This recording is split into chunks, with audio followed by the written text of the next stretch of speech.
Good evening, everyone, and welcome to the show. My name is John Henry Soto, and this is the John Henry Soto Show. And I want to thank you all for being here this evening. As always, my partner in crime, Mr. George Batista, is in the house celebrating his New York Yankees, who are headed to the World Series since 2009, you said? 2009. Last time, 2009. 2009. So congratulations to the Yankees. Yes. As y'all know, if you follow this journey, if you follow our show, you know that George and I are from the Bronx, Hmm. and they are the Bronx Bombers, and we have been following them for a very, very long time. I will confess that I have not been following baseball or any sports for quite some time, but I do follow what's happening in it. So I don't watch the games, but I follow what's happening and where they are, and I've been doing that since forever. And what's exciting, by the way, if you're a New Yorker, because there's a lot of good stuff happening in New York. The Liberty, actually, the WNBA team has actually, I think they just played their last game or whatever. I don't know if they won or lost, but the Mets are 2 games away if they win these 2 games from facing the Yankees for a Subway Series. Wow. Okay, so they are playing the Dodgers tonight in Game 6. And if they win, they play Game 7. And hope now if they lose, they're out. But if they Right. play Game 7 and they win that, they're facing the Yankees, and we would have our first Subway Series since 2000. 2000. Yeah, I remember that. I was at we were all together during Yep. that time. I remember watching that game with y'all. Wow, that's awesome. 24 years since the 12th Subway Series. Yeah. Yeah. That's crazy, right? I saw a Yep. meme the other day where somebody said, "Oh, oh, that was like 30 years ago," and in their head they're thinking, "Oh yeah, that was like so in the 70s." No, like 1994. What? 1994 wasn't 30 years ago. Yes, it was. Wow. 70s was 50 years ago, my friends. Jeez. But it's like it seems unreal Yeah. to some. All right. Well, today we are going to have a discussion about Hollywood. If you saw the promo piece there, Hollywood and Latinos in film. Now, this is one of those things that I've had conversations with quite a few actors and Latino actors in particular, and they don't necessarily agree with my viewpoints sometimes. But I think it's a healthy discussion. I think it's something that we need to kind of just continue having the discussion because of the power that the Latinos have in the country and the influence that we have as well. So before that, I usually just talk a little bit about what's going on.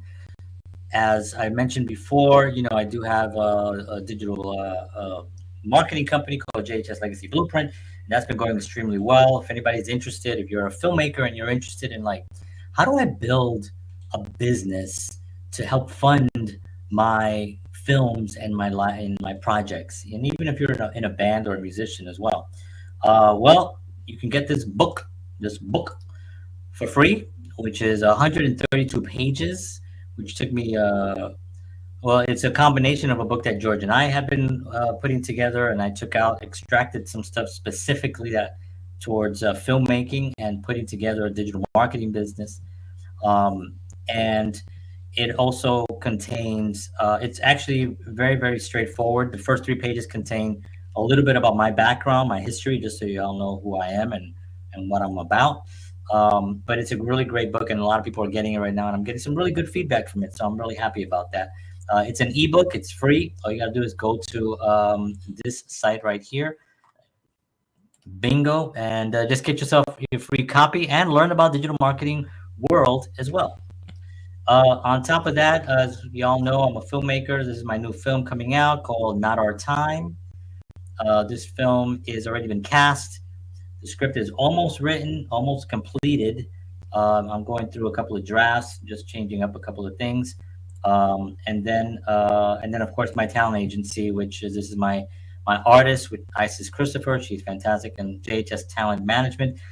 If you're out there and you're looking for a manager to help you navigate through the mucky muck of the industry with a holistic approach, the JHS Talent Management Company is for you. And George Batista, who's right here on the screen, is also involved in that project, and he's the one that's going to get y'all into shape, get you into physical shape.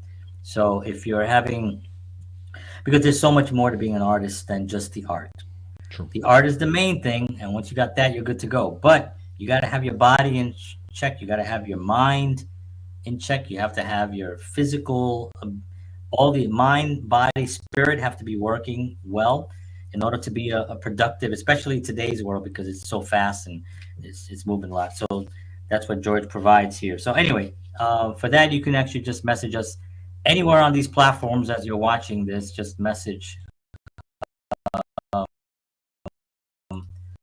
me put my. We had John at jhstalentmanagement.com, and I'll be more than happy to assist you and set up a meeting with you. I had a meeting this week with a couple of filmmakers. One filmmaker who's got some pretty cool stuff going on. Got like a bunch of scripts going on, and some of them being seen by some good people, and wants to team up. So I'm meeting people all the time, and right now, as I say, and not to sound arrogant, but I'm accessible, and my gut feeling tells me that I'm not going to be in probably like 6 months. I'm going to be a little bit. I'm already nuts. I'm already crazy with stuff going on. But if you have a question or you need anything, now is the time. All right, that's enough about Johnny. So Latinos, I want to go over a couple of. Well, George, how are you doing? I'm great, John. Thanks. How are So you? The Yankees. the They Yankees doing well. they want good prices. I told you What? they take vitamin C. They take it, and that's why they're in They the won World a Series. prize, and the They took prize was my vitamin C. advice. They took George's advice and took vitamin C, and because of it, they're in the World Series. Oh God, I'm actually doing very, very well. Thank you, John. Just for those of you who are, maybe interested in my show, Wellness Talk, which is the show that actually airs right before this one. This week, I had a great guest on, Dr. John E. Lewis, PhD. And the title of the show is Alzheimer's Study Reveals the Impact of Nutrition. This is a gentleman that actually was in a laboratory doing studies, and he did a study on Alzheimer's patients. And That's cool. and he talks about exactly the outcome of the study, which is shocking. Really? That's what I could say. It's like shocking what what he did with Alzheimer's patients. So it's very, very interesting. So if anybody who's interested in learning about that, check out Wellness Talk. Again, which is you can go to georgebatista.com and check it out. I'm also on Rumble and YouTube as well. But yeah, good show. GeorgeBatista.com is on the screen there. Let me move this down where I can see it better. Put it there. Bingo. Wow, that's amazing. Yeah, I mean it's if you haven't watched George's show, it's a great show because the information that's on it is the people that are on the show on his show are like top in the career of their careers. You know what I mean? They are the top in the field, whatever the field is, and so it's really pretty amazing, so it's pretty incredible information. So check that out there. All right. So we're talking a little bit about let me see. Can I please join? Please let me join. Accept request. Somebody wants Who to are come you? on? No, it's someone on TikTok. I don't know who they are. They got a Oh, Polo FN. bring him on the show. Is that my TikTok? I've made that mistake in the past. I'll tell you what. Send me a message. Send me a message, and we can chat off. And oh, okay. Yeah, he said something inappropriate. Oh, nice. I knew that's what was gonna happen. We should The have. We wonderful should. thing about it is that you can always block losers that are Uh, sitting at home with no lives, and mhm. they disappear. And as John will make tells you in his messages, we don't care what you think about us, Right? right? I did a whole show on that. I I did a know, whole I show know. on that. I don't know if you saw it. We I did. We did. did. Oh, I did see that. oh, you did. Yeah, yeah. It was. Yeah. Yeah. We do not care. Um. All right. So the Latino community is pretty popular in America. And I'm going to go over some statistic. I'm not going to read all of these. I didn't know it was that much actually, but it's about 2 page. It's about 1 page and just a little bit more on a second page. But the population.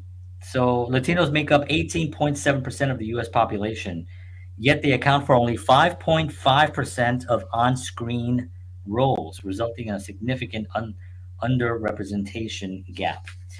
So that, when you look at that, it's this is one of those things that gets me in trouble. This is one of those things that gets me in trouble because I look at it. I look at it in two ways. Yes, Latinos are underrepresented in that world, but I feel that one of the reasons is that we're trying to push the Latino into a project, which is what happens because they're Latino. because the Latino, we're pushing them into the project. So now the production has to have now a quota of a certain amount of blacks, Asian, Latinos, and then the story, it changes. Now people say, well, why would it change? Well, it does change because we're different people. That's what makes everything wonderful, is that we're not the same, right? We're Right. not the same, but our stories are different. Now they're different in the sense that they're told differently. You have like my Latino upbringing to a suburban kid in Connecticut upbringing is going to be different. Now we're going to have the same overall challenges where we're going to be, wanting to survive society. We want to be liked. Drugs are influencing, the youth, right? Those kinds of stories are the same, but the approach is different. So when you have a story, and let's say I write a story, I'm just writing a story, right? I write a story. I'm not looking at any color. I'm not looking at any nationality. Nothing is.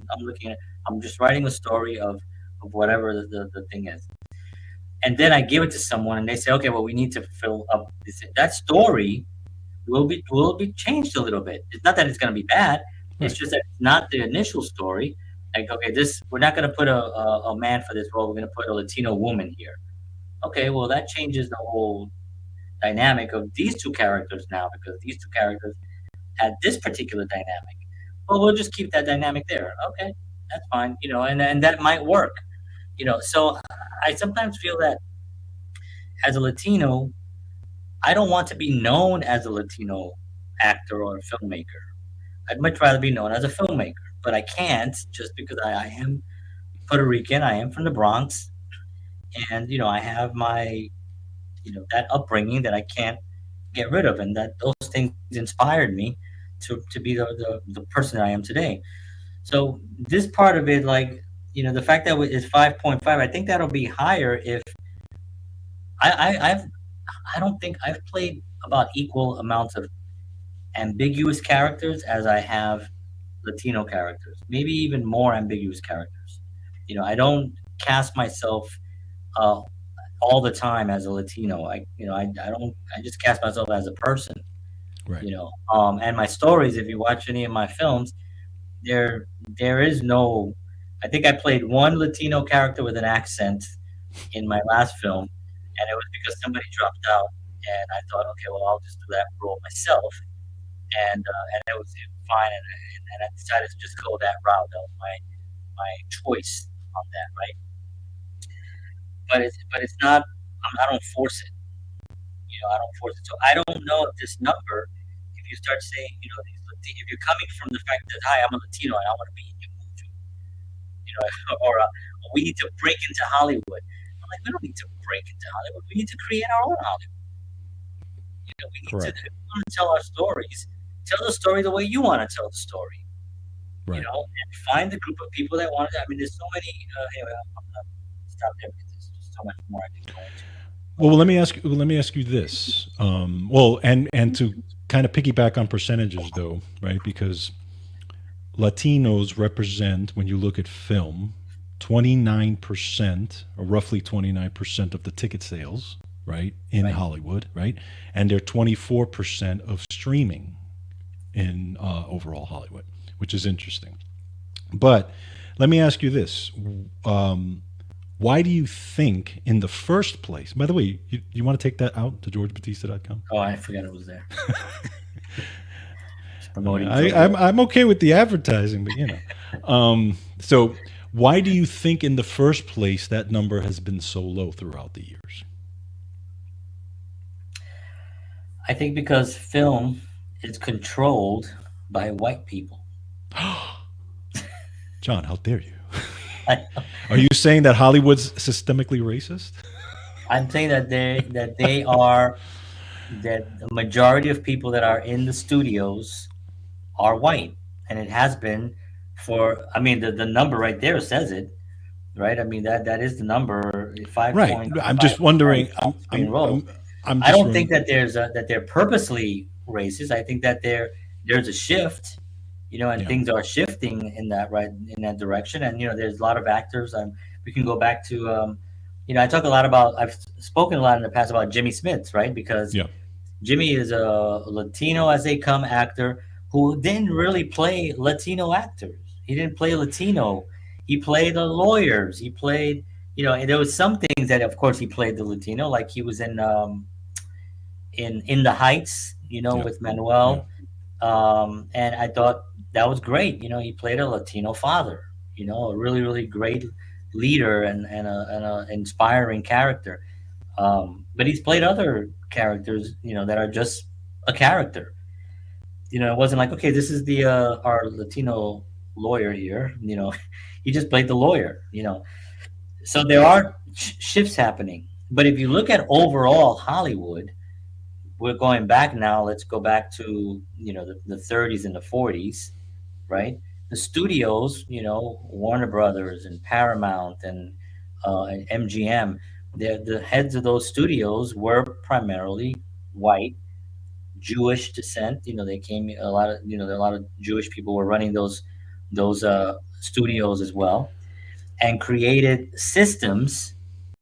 And the systems were, someone would sign a contract and they'd be with that studio. That means that if you're in Paramount, you can't go to MGM, if you Right. and vice versa, unless they loaned you out like a Right. property. Right.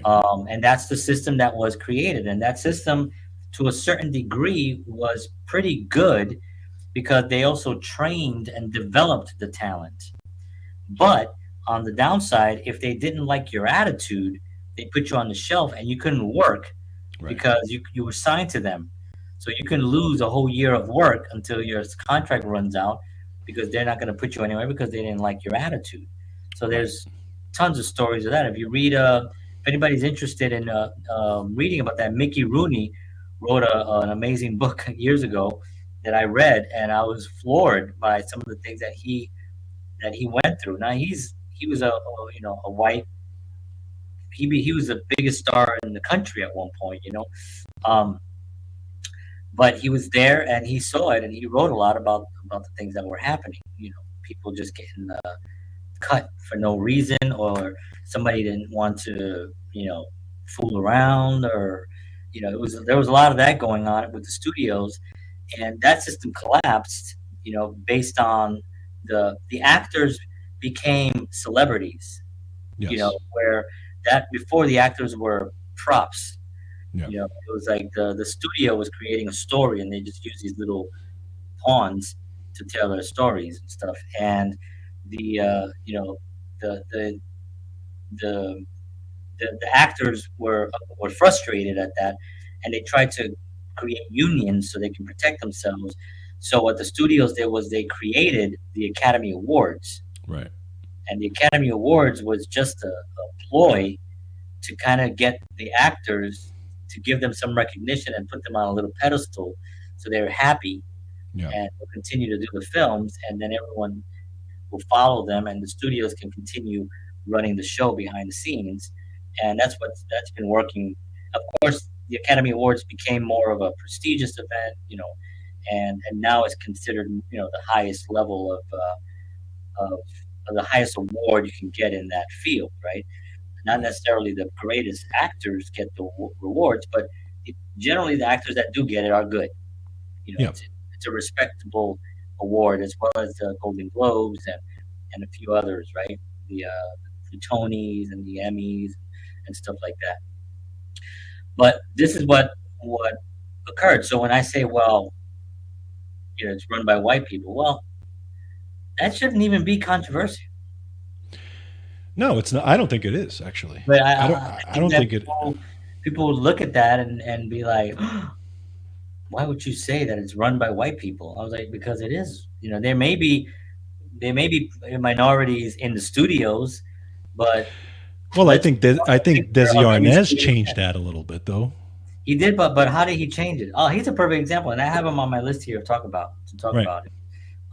Yeah. So why don't we just talk about Desi Arnaz? So as we all know, Desi Arnaz was married to Lucille Ball. Lucille Ball was the biggest star ever on television. She was the first real star of television. She was the Yeah. first on the TV Guide, basically, right? Um, so the studios did not want Desi Arnaz to play her husband, Hmm. even though he was her husband, because Right. he's Cuban, he has a Yeah. thick accent, and it just would never work. And they were trying to get somebody else, and she fought. And Lucille Ball was one of these iconic fighters for Yes, things. she was. And Yes, she was. she we talked about her in the past show where she saved Star Trek. That's right. We wouldn't have Star Trek today if it wasn't for Lucille Ball. That's And right. there's just a bunch of things that you can look at. So how did Desi become such a powerhouse? Of course, Lucy was the main thing, and he says Hmm. it. Hmm. He says it in interviews. He also says, being in America, the land of opportunity, America is still the greatest country in the world for opportunities. George and I, two Puerto Ricans from the Bronx, are here. We have a platform where we can communicate. We can say things. We can give our expertise on, and we can give our views, and hopefully provide value. That this is a blessing that we're in this country, right? He said the same thing 60, 70 years ago, whenever it was, because he was grateful for it. So the reason why it became such a powerhouse was because he built his own studio. Yes, that's right. He built his own studio, so he had Desi Lu, right? And that studio produced a ton of things, including the Star Trek Yep. franchise that it salvaged, Yep. um, and numerous others. If you guys can go Google that Hmm. and see all the Desi Lu productions, right? And so he was able to innovate within the confines of his own space. Right. It was like, this is mine now. In here, I can create what I want to create. And I'm a Latino, right? And I'm going to do it. So he created a three camera setup, which was not used at that point. At that point, it was one camera, would follow everything. And Desi said, well, why don't we just put three cameras and follow the action around from room to room? Yeah. And that's still used today, by the way. That's not even going away. That's If you go to any, I don't even know if there's any sitcoms anymore on TV, like live studio sitcoms, but if they are, I know Disney has a bunch of the kid ones. That's still used today. Three camera setup, maybe even more cameras because they have more of a bigger set. But that was started by Desi Lu, by Desi Arnaz, and a lot of it, he kind of took over that show, Yeah. and the show was successful because he said no to a lot of things. He also directed Lucy into staying the powerful person that she was, um, and directed her and making sure that she doesn't make bad decisions, business Right. decisions. And I think, and that's why the show lasted so long, and then had so many spin-offs after that, which was another thing. Now, so anyway, this is part of like what I enjoy when I see like J Lo have her own production company, and all these people that just come up with their own thing. This is what's gonna change Hollywood. This Correct. is I agree. this, it's gonna be us actually creating these platforms for ourselves. Yeah. And part of the issue, I think, in my opinion, with Lucy and Desi specifically, I think what made that show is the fact that he was Cuban and she was not, and they made that a part of the show. They Yeah. made that a part of that, that she didn't understand some of the things that he said and blah blah blah, and it was they actually almost like made fun of it, and Yeah. it became a good premise of the show. And I think when you look back at it now, if you would have put a white guy in that show, it probably wouldn't have worked as well, No, it right? wouldn't have worked. I think there was a funny. It was such a huge contrast between the two. Yes, You know that exactly. that made the conflicts even funnier. Right, exactly. Not to mention the fact that he was a great artist himself. He was a great musician. Yep. When he came out with the congas, Babalu, and he Malou. did, it was like the best. I Yeah, remember just yeah, looking forward to that because it was something that was familiar to me, right. and here it is on television. You know, I mean, I wasn't born yet when that show, even when that show went off the air. I wasn't born yet, but it created such a huge impact into society. Just that whole Yep. idea. You know, and I think before that, they had the whole thing where you couldn't sleep in the same bed, and there was all those restrictions and stuff. And it seemed like having a man yell at a woman, it would seem like it was okay because here you have this Cuban guy, and Cubans are known for, and Desi was, he liked the ladies, but they're known for their passion and their partying and their music and the food and all that stuff, um, and here he is, yelling at Lucy, Lucy, what are you? You're driving me crazy, Lucy. That kind of thing, and it just worked on so many levels Yes, agreed. that I think people realize, oh, you know what? You need two different. You can't have Yes. Right. the same thing. Right. It has to be wild, and you can go back to like even the Dick Cavett.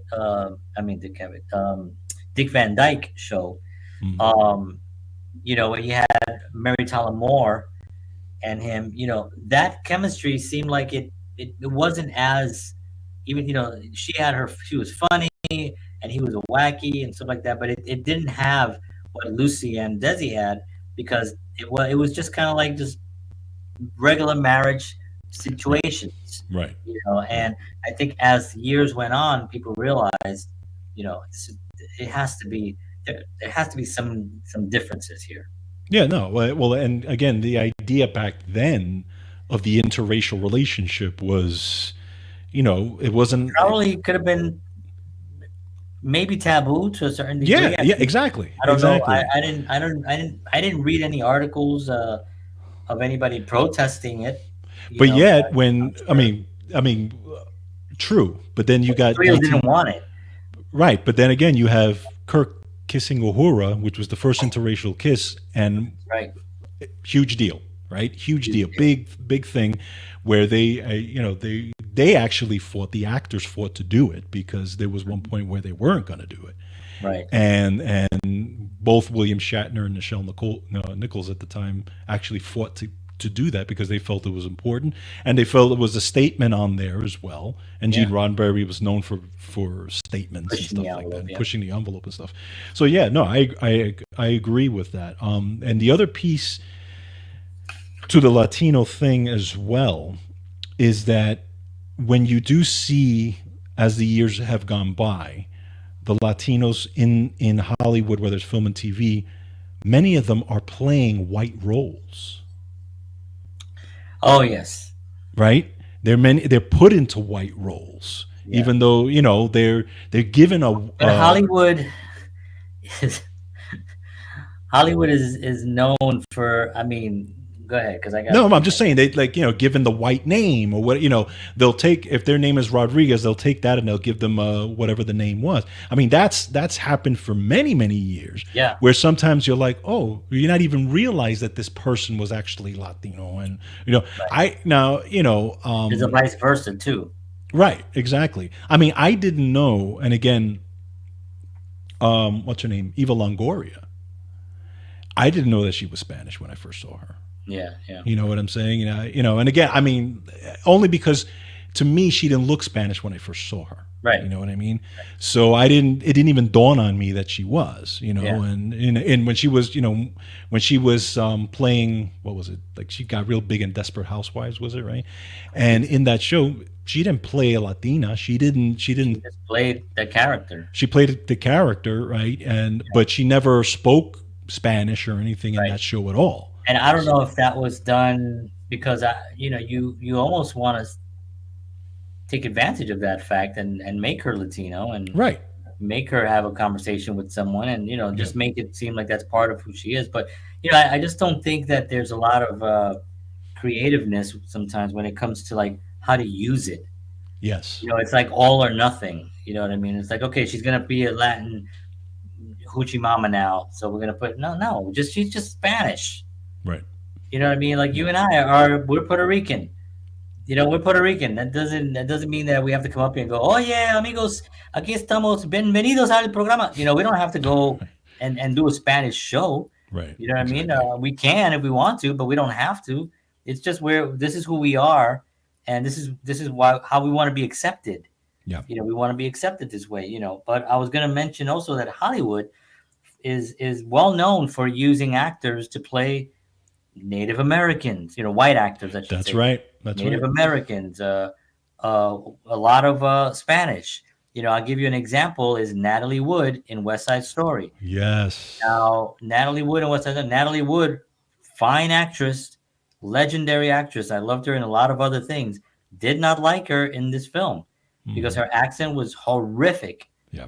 and she's next to, you know, Rita Moreno, who is Puerto Rican, who won an Oscar for that role, who was incredible in that role. Why wasn't she Right. playing the role of the Puerto Rican? Yeah. Why? Because Natalie Wood was a bigger name. Yes. And Hollywood made that choice. This is the frustration that Hollywood that Latinos are having with Hollywood. It's not so much that we're not in enough roles. It's also the fact that they'll take someone else and give them the role that of a Latino, and Right. that to me is like, you know uh, that's still there, that's still lingering, and I think it still hurts, the Latino community, especially those that are really getting into it right now. This is a great time to be a Latino, right? I Yeah. mean, the world likes Spanish people, right? The music, the food, the dancing, the just the love, the passion, all that stuff is just really a wonderful thing, So it should never be suppressed, And I think that with the spending power that we have, like you mentioned earlier, it's like 25%. I'm sorry, 29% of all movie ticket sales sold in the United States, are Latinos responsible for. So Hmm. that's a big number. That's huge. That's a Yes. big number. Not to Huge. mention that Latinos have a significant economic influence with a collective purchasing power of over $2.8 trillion by 2025. $1 trillion, and that's been growing. Now I'll give you the it's El Pase English is that's the website that you can actually verify those statistics. The other statistics are the National Hispanic Media Coalition that you can get these stats, because I know a lot of people when they give stats do not like to give their sources because their sources are not there because they don't exist. Um, so I like to give the actual sources. So Latino leads, only 5% of films in 2021 featured a Latino lead actor or actress. So 5%. That's That. very low. Yeah. I would like to see, you know, I would like to see that number at a realistic 20%. 20%. I think that's a good number. Yeah. If it's at 20%. Um, so it says here industry participation, despite being 18.7% of the population, Latinos only held 2.9 of the lead roles, in new and returning television shows in 2021. 2.9. So that's very low. That's almost like Yeah. nobody is Latino Yeah. No, you're in right. television shows. Yeah. That's like tremendously low. So, and there's some other stuff that we'll go over. Let's just break that down a little bit. Like you get the you know the networks. How many networks are there now? Here's the thing that confuses me sometimes, and I don't understand this, and maybe somebody out there can set me straight. Um, there are so many powerful Latino celebrities, let's just say, right, or Hmm. people with money, people with like, I mean, real money. You know what I Sure. mean, like a lot of money. Why hasn't there been some type of a film company coalition put together individually? I know that they do it individually. Right. But if you just really serious about this, really serious, it can be J Lo could do it. Yeah. J Lo could come online and be like, "Hey, we need to build this, and this is going to be called, it's going to be against Paramount and all these companies, and it's going to be a Latino driven, you know, huge company. I mean, Tyler Perry did it. That's true.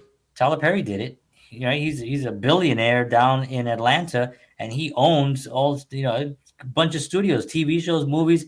They're all he does all types of different programming and Right. stuff, but a lot of it is geared toward the black community. Right. And he did it. So why haven't we been able to like get together and have like J Lo and who's another act Eva Longoria, Hmm. Sophia Vergara. Yeah. Vergara. These are people that are like super rich, Yeah. and you can get musicians in there too because all these programs need music. You get Mark Anthony, you get what's his name, Living La Vida Loca, you know, Oh, yeah. you get Ricky Yeah. Yeah. Martin, Ricky Martin. Yeah. and you get all these incredible artists, and you get the Jimmy Smiths to come on board, and you get all these powerful artists to come together and build a movie studio. Build it right there in Hollywood. Build it right there in Hollywood. You know what I mean? Call it Sazon Goya, or not Goya, because they don't like Goya, but call it Sazon, or Right. whatever. Right. Something that will be geared to Spanish. And there are some people doing it now. There are a couple of smaller production companies that I know.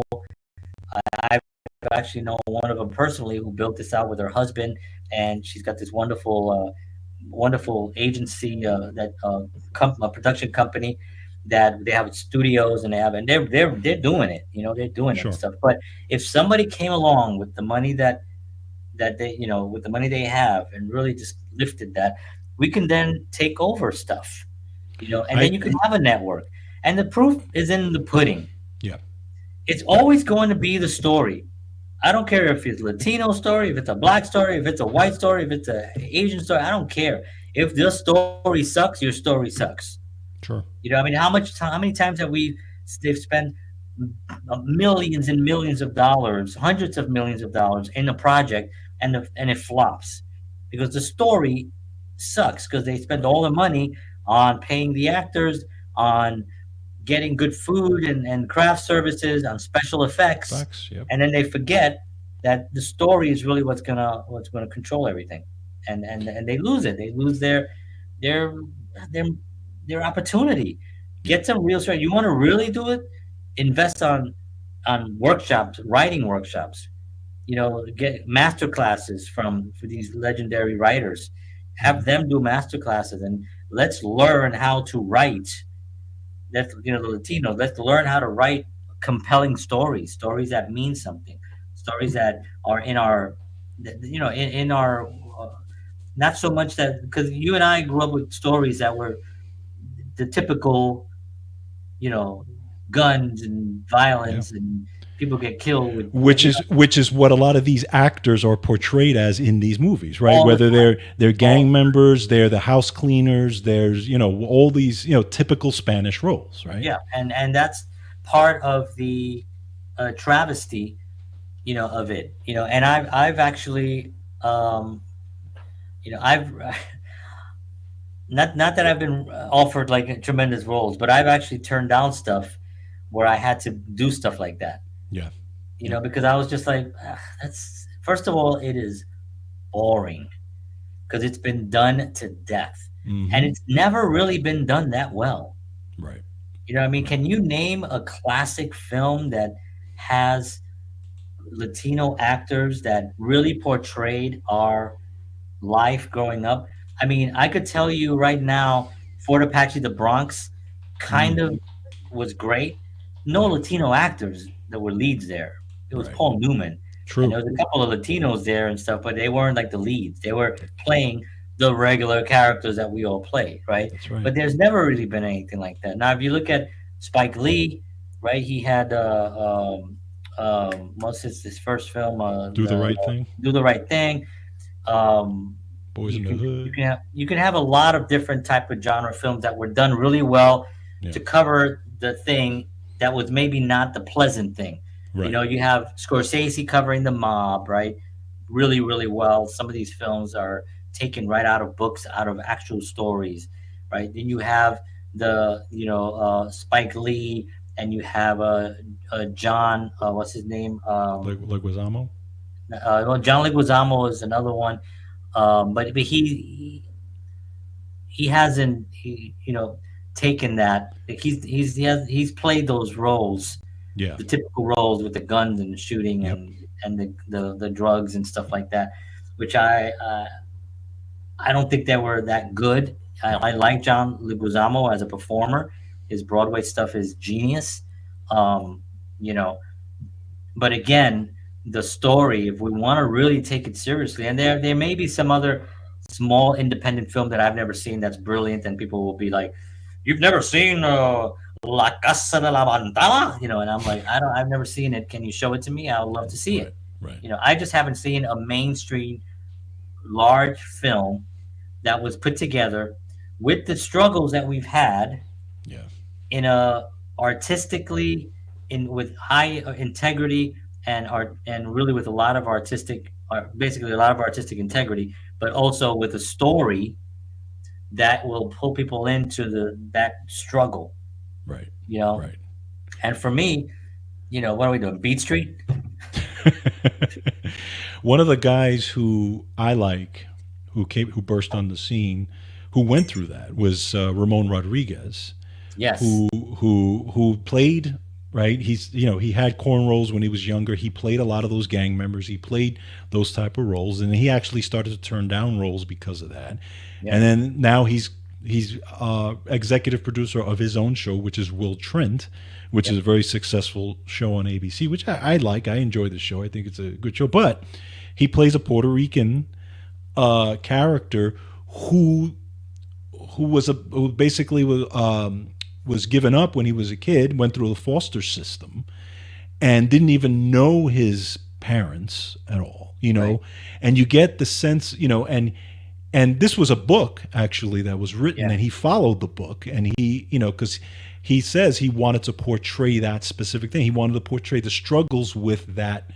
character and what they went through, which is great. But kind of just to kind of piggyback a little bit on something you said in regarding there should be this whole Latino kind of, they should all put something together.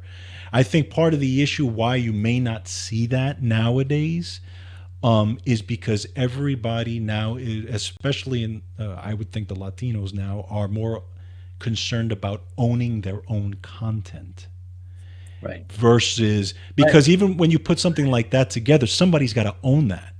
yeah, but you can have, there's lawyers. These are big people. You can sit down around a large table and say your percentage is this, your percentage is that, your percentage is Yeah, this. but I don't know if it's always going to work that way, though. Yeah, but There's always going to be if somebody it's on who. paper, it has to work that way. If it's on paper No, and there are lawyers involved, but it Hollywood has to stuff work is that on way. paper, and they screw people up all the time.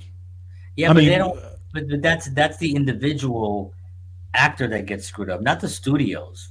The no, I studio's not understand fighting that. with the studio But within the that's what I'm studio. saying. The actors want to own their own This is content. what The I'm actor, saying. the But Eva Longorias and the Ramon Rodriguez's they want then total they have say to over their create content. it. Yeah, Right. then that's the whole point, right? So Yeah.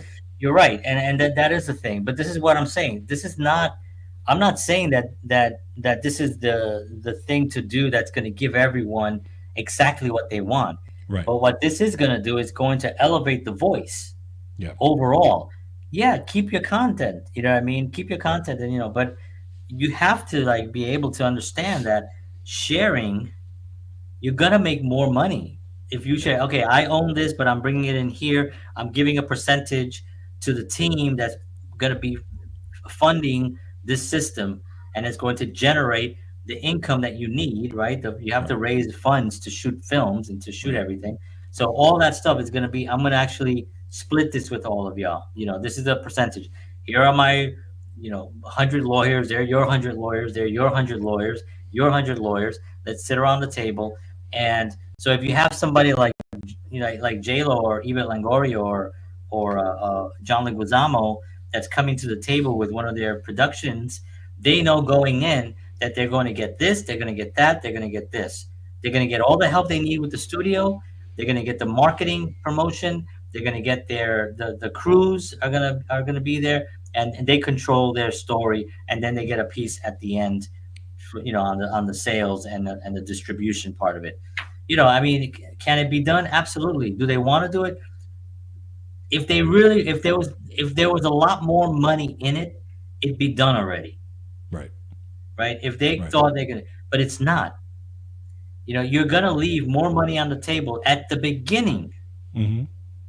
Mm-hmm. At the beginning, you'll leave more money on the table than in the long run. In the long run, you're strengthening the voice of the Latino, Mm-hmm. and you're also strengthening your own voice as a Latino, trying to build up the industry and try to get us into proper respect, getting the proper respect that we deserve. But in the beginning, there are some sacrifices that you might have to make, and I can't imagine that if you already worth $500 million, that you wouldn't want to do this. Now, is it a lot of work? Yes, and that may be another part of it, because who are you going against? Now, Yeah. another side of it is that the reason, and this is really the reason, and now again, this will be controversial, and I'll say this out loud, but the real reason why it's not happening is because they'll be going against the studios that feed them right now. Right. So imagine doing this, and Paramount, MGM, uh, whatever the other one is, all the major big studios now are going to cut you off, because you're going again. You're building your own studio with all these groups of people, and you're not going to work in any more films for us. Now you're scared Yeah. because everyone that we just named gets hired by these systems. They're hired by all those. And somebody's always funding their projects. I mean, JLo does films for Paramount. She does films for MGM. And Paramount now is owned by Skydance, right? Skydance. Yep. So Skydance now is a major player in all this, and I follow Skydance and stuff, and some of the stuff they're doing, and I really have a good feeling about them, and I really feel like they're trying to bring stories back Yeah. and trying to bring Yeah. meaningful storytelling back again Right. to Hollywood, and trying to cut down a little bit on the superhero and the special effects. And I I think hope so. also I hope so. because, well, it's going to happen because AI, right, and these platforms that you can do so much AI and special effects on yourself right now. So when you look at the big screen, I used to be amazed at certain things. I'm not amazed anymore because on Right. my phone, I have an app that can make me fly over the New York City skyline. Right. Right. You know what I mean? All I do is I just dress up and I go like this, and it puts me flying over the. You know what I mean? And cheap version. But my point is that everybody can now be a special effect, and everybody can be a superhero, and you can have music, and you can run. I mean, that's not impressive anymore. So now, when these big studios are spending $100 million, $200 million to build all these special effects and all this stuff, when you watch it on the screen, wow, that's really cool. Yeah, I have an app that can do that. Yeah. And maybe it's not going to look at that quality, but what that effects needs is a story. Yeah. A Agreed. really good story is needed now. Hmm. So now they have to reverse engineer and be like, all right, we need to go back to the drawing board. And I think that's what Skydance is doing, going back to the drawing board to like really find the writers, the minds. See, because movies back in the days were made by people who loved movies. Yeah. People who loved movies used to make movies. Now it's a corporate. Now it's Yes. people who are investors. Yes. Now they're making movies. So they have to say, they're like, oh, you know what? People have been talking about this kind of character. Let's just make 5 movies based on that kind of character because it made all this money. And then these films flop Right. because, yeah, it made money because it was an original thought Right. at that point, and that actually was successful.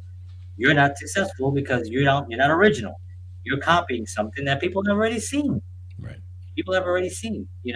I think the Marvel franchise did it really well by making a series of things. They played into one another. It wasn't just a movie that stood alone. It actually had a follow up, and you can piece them together. The 27 or 28 of these films, all the way down until Iron Man dies. Spoiler alert. But when he dies at Endgame, all those films from the first one, Captain America, and then there was Captain Captain Marvel and Marvel was technically the first one, yeah. and then from there, if you follow the sequence and you can follow it online, it was entertaining. There was a purpose to it. There was a character. This Thanos guy was constantly being talked about and infiltrating, and he almost won once, and people were talking about him, and then they went to Spain. There was a thing going on there. Now that's gone. Now I don't know where you would go from there because the most evil character has been destroyed. I mean, they can bring them back with time travel and all that stuff. But my point is that storytelling on an individual story, is now becoming more. I think, in my opinion, it's becoming more prevalent. I think more people are interested in really, really following good storytelling than before. Well, I mean, you're more hopeful than I am on that. I personally don't think, and we probably are going sideways here, but I personally don't think that they're going to do that to any degree. I think some may try to do it. The problem is, I think they're risking losing this young TikTok filled audience. I think that because those were the majority of the ones who went to see the Marvels. I mean, even though some of the parents went too. I took my kids to see some of these movies, but at the end of the day, that's the audience that they want. Now, if you go back into storytelling, and you actually have a story like a Bronx Tale or something that's actually a good story, you're going to lose some of those. You're going to lose a lot of that crowd Well, I don't think because so. you said I think they set a precedent with these 27, 28 Marvel movies that kids are now itching for, and if you start going the other way, you're gonna get the crowd who is maybe you're gonna get the George Batistas of the world who really love a story, but you're gonna alienate some of those kids. Yeah, but I think you're also these kids that watch that. I mean, it started in 2000. When was the first one? I don't remember what year it was, but it was Uh, like Early mid 2000, 2000s or yeah, something. yeah, early, yeah, something like that. Something around there, right? So we're looking at 20 years of those movies. Those kids that started, they're now in their 30s and 40s. They got their own kids. So that Ye- they're not. They're not. They're sharing those. I shared those films with my son, and we Right. watched a lot of them together, as well as with my whole family, and we watched a lot of those, and we enjoyed them. But he's not into. He doesn't even. We gave away all of his Marvel characters. He's got, I bought expensive these big giant He had all of them. Right. We just gave them away to to a church recently Right. because he just doesn't play with them and he's just not interested in that anymore. So they need to figure out how to get to whoever these kids are now, whatever they're interested in. Well, what are they interested in? Well, they're interested in Roblox. They're interested in Fortnite. They're interested in TikTok videos. They're interested in YouTube. I mean, it's like we're not making films for them anymore. You know who we're making films for? The 30-year-olds to our age and above. That's what we're making films for now. And I really do feel that the reason why a lot of these films recently, the ones that have you've seen the superhero ones have not done what they thought they should do is because they needed that they're doing it for us. They need a story, which is why a big blockbuster like Mission Impossible, which basically is everybody was waiting for it because it'd been 30 plus years since the last one, but it had a story. It had a story. It had a lot of effects. It had a lot of well, not Yeah, really but again, effects. it's it. Okay, but again, you're taking a franchise Right. that has been already done. That's a bad You're taking a example. franchise but forget about the old movie. You're taking a franchise already what is it, Mission Impossible 10 at this point, whatever it is. All you're doing is taking that franchise, changing a story, and putting maybe in a couple of new characters in and putting the Right. same movie. I mean, look at Beverly Hills Cop. Okay, Right. Beverly Hills Cop, right? The one that just came out. Okay, if you take that movie and you put it exactly side by side with the first Beverly Hills Cop, the number one, it's the same movie. It's the Right. same exact movie. I went because I've seen the first Beverly Hills Cop probably 30 times. Okay. And when I looked at this movie, it was the same thing. I'm like, they just redid the damn movie, but just brought it up to date. That's really all Right. they did. Okay. Right. That's not a story to me. That's not, you know what True, I'm but I saying? mean, That's you laziness to me. but you're looking at something that's already existed. But that's what most of the stuff that's out there is already My existed. point. That's my But point. that's why They're I'm doing saying it that. how you But want. the reason why they're doing that is because they're trying to play to the younger Yeah, but crowd why do you think that television is doing so well? Why do you think Netflix is doing well? because they Netflix is have doing well because they're doing original because series. they're doing because yes, they're doing original, absolutely 100%. They're doing So original things. those the original series have to be written. Right. Agreed. Somebody's got to sit there Agreed. and write those things. There's a TV Agreed. show called Barry. There's a I TV think show. the Netflix and the Disney Pluses and the Paramounts are geared more towards the kids. When I'm saying that, I'm Well, talking not about the kids. Well, film. not, I'm talking about Well, kids. I'm talking meaning about just meaning the younger crowd. But what I'm saying that I'm sorry, what I'm saying when you go to the film, the actual theater, that is different because remember you have one shot at doing this versus Netflix that gives you a whole series of things, right? In the right. film, you have one shot, and if you put $100 billion in this movie and it doesn't make it, you're screwed up. Right. But here's the thing, though. You're talking about the industry or the. It takes a lot to get a film right Right, produced and then into 2,000 and sub 2,000 whatever it is now almost 3,000 theaters across the country. You right, have to have a certain infrastructure that controls that. right, Hollywood controls that, right? I mean, they right. have the distribution power is through them, right? Yeah, But now, if you have the same distribution power, no matter where you are, you're going to get the same effect. The reason that a lot of these films did not do well or are not doing well, or it always comes down to the fact that the stories are weak. It doesn't matter that it makes a lot of money. agreed. That I agree So with. the younger people that are out there right now, and by younger, us guys that are our age, are still movie lovers.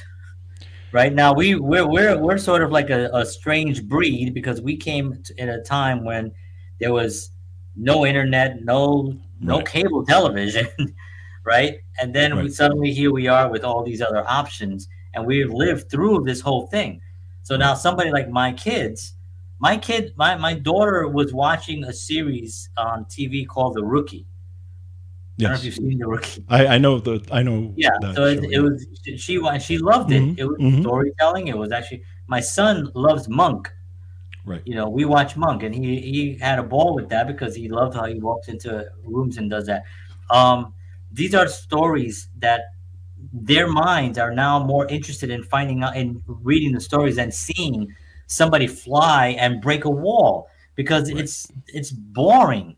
It's not. So this is where I think the shift is happening, where it's not just the adults and it's not just the kids. It's the whole group. Everyone that's involved is tired of seeing Iron Man break through a wall. Nobody wants to Correct. see it anymore. Agree with that. I agree with So that. what's next? It's bringing people in on something that's emotional, bringing them Yes, in. How do you yes. do that? Storytelling. The This is why reason, Skydance, I think, is investing more in storytelling, right. and eventually will actually pay more attention to it than anything else. This is what I really do feel that the tides are turning in I that respect. I do hope. I do hope that I have hope for that because again I am a fan of storytelling just like you, right? We grew up watching these movies. The only thing that I would say regarding, and you're 100% right, they're tired of that. But again, a lot of these kids grew up, and let's say in the last 20 years, let's just say 20 years, a lot of these kids grew up with the story itself being a back story. Okay. The special effects and the Right, superhero were the right. front and center. But this is The story was not a big deal. Okay. So right. what I'm saying is that you a certain segment of the population, that's what they're used to. That's the Yeah, fast paced society of that we're in today. my point to that is that technology is giving them the ability to do the same thing. It's Hmm. not special anymore. Agreed. Not special. So it Right. doesn't matter their age. They're gonna look at this. My son plays Fortnite, and Hmm. he's a superhero, and he fights and he flies and he does, and the graphics look amazing. And it's like, what I mean. He's living through this imaginary world. He's living through it. How is a going to a movie to watch this? It's gonna be boring to them. But if he sits down and watches a story about something that he has no idea what's going to happen, and he has no I he sits there and he'll watch things. I've sat with him to watch things that you would think he would But not you want to show watch. him a lot of this stuff That's too, true. though. Well, that's true, but if Hollywood makes that decision. Right. Hollywood has more power than I do. They're True. going to be able to show the same thing. Yeah, I but mean, the reason why those movies made so much money though is because the kids wanted to see because at that. that point they didn't have the ability to do it themselves. You don't you, AI The AI is only getting better and stronger. It's getting the Yes. ability where you can just write, make me into a superhero and make me fly over New York. Right. No, I understand that. And there you are. I mean, Yeah. it's getting so crazy right now that this is what the studios, I mean, what the unions, the SAG, this is what they were fighting against, right? They were Yeah. fighting against the ability, they're losing their identities Right. on this, right? But they cannot, what AI cannot do is create original content that's going to be moving. It's going to Right. sound horrible. I've tested it out on purpose, Hmm. just as a joke. I've also seen podcasts on it, and I've seen videos on people trying to get something written originally, something that's good. Now AI will learn and it'll figure things out. Yeah. It's always going to be what somebody else thought of and put into the algorithm, and it just Absolutely. puts it together. It's never going Absolutely. to be original. So this 100%. is where storytelling is going to be the thing. Why do you think people go on TikTok and watch somebody cooking in the kitchen? Why are these shows so popular? Why do you think people go on anything and watch nutrition stuff? It's different. It's not boring to them.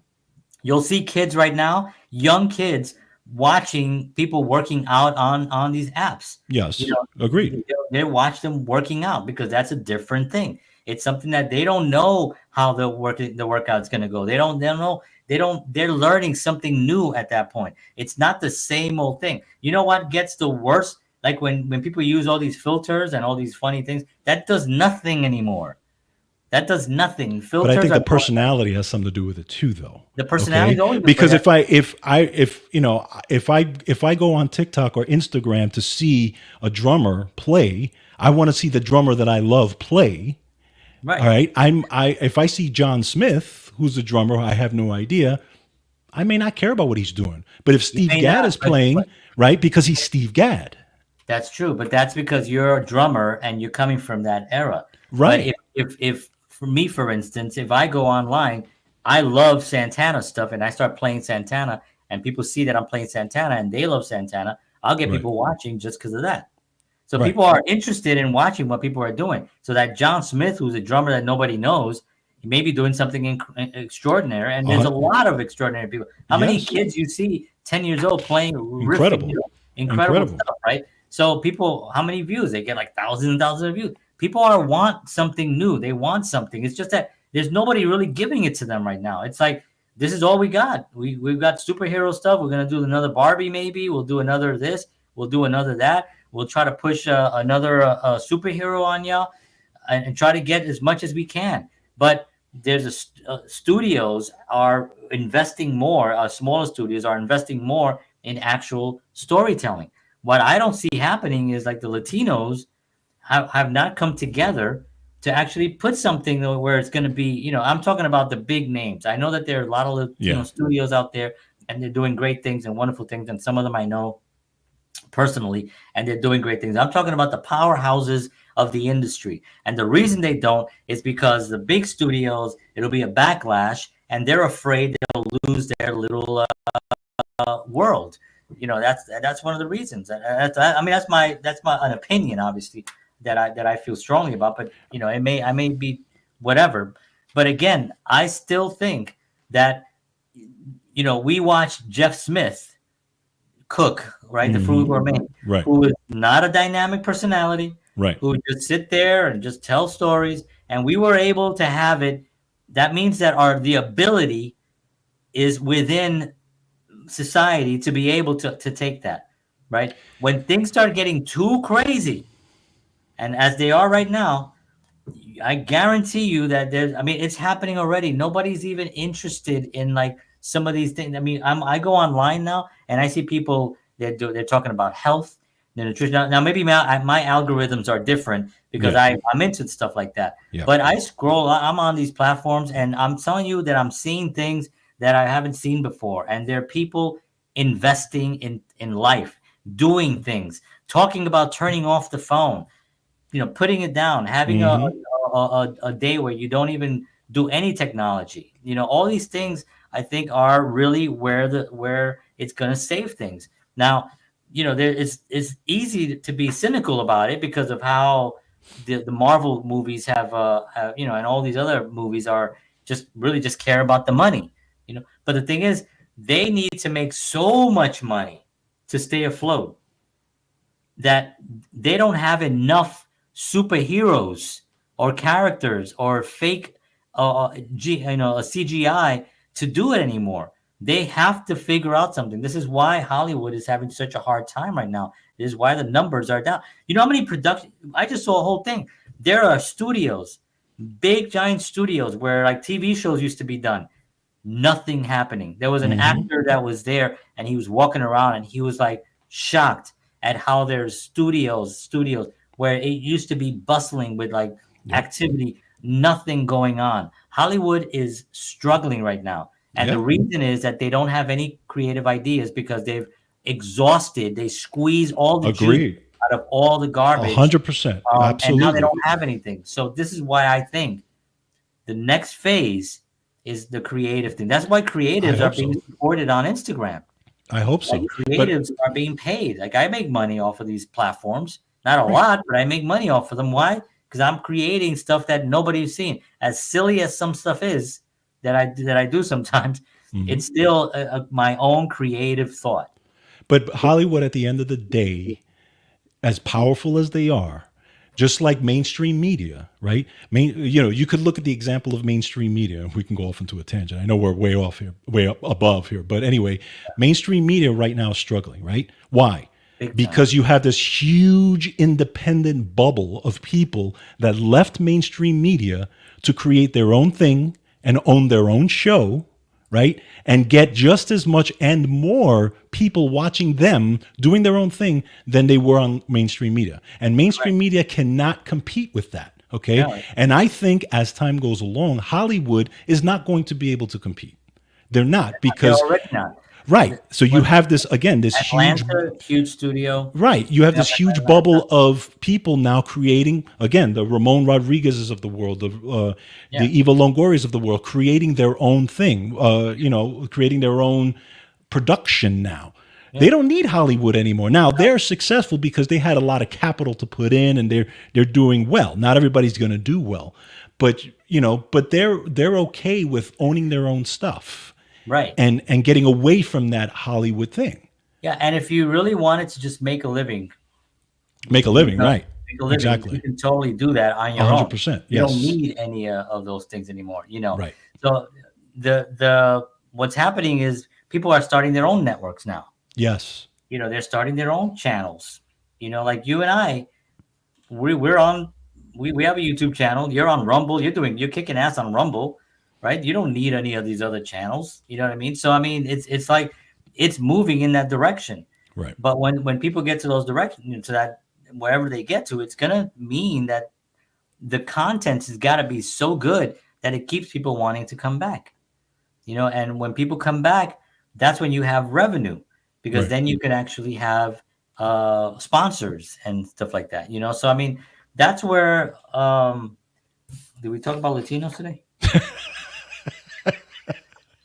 Yeah. It's all related. So I mean, It, look at it this. is all related. Yeah. And we've gone over here, but it's all right. Hollywood crime roles. Many of the few roles available to Latinos are, typecast with the number in crime, limiting the diverse stories being told. So this is again what I was saying about the Latinos and stuff like that. And we'll do another show on this because I think it's something that maybe we could have a guest come on, and another Latino actor or something. Maybe I'll find somebody who wants to come on and just break it down with us Right. and talk about it, because I think it's a conversation that it's important to have. Yep. And the only way that we're going to be able to have any type of change is if we continue having discussions and having real discussions about what the change could look like and how and what's the impact that we can have as individual Latinos in that change as well. Yep. I'm so tired. All right, friends. As usual, want to thank you all for being on here. I had a lot of people on TikTok, so thank you. Appreciate Nice. y'all. And thank you all for tuning in. We will see you all next week, 7 p.m. Central, 8 p.m. Eastern Standard Time. For George Batista, I'm John Henry Soto. For all of us here, thank you and good night. And as always, peace. Happy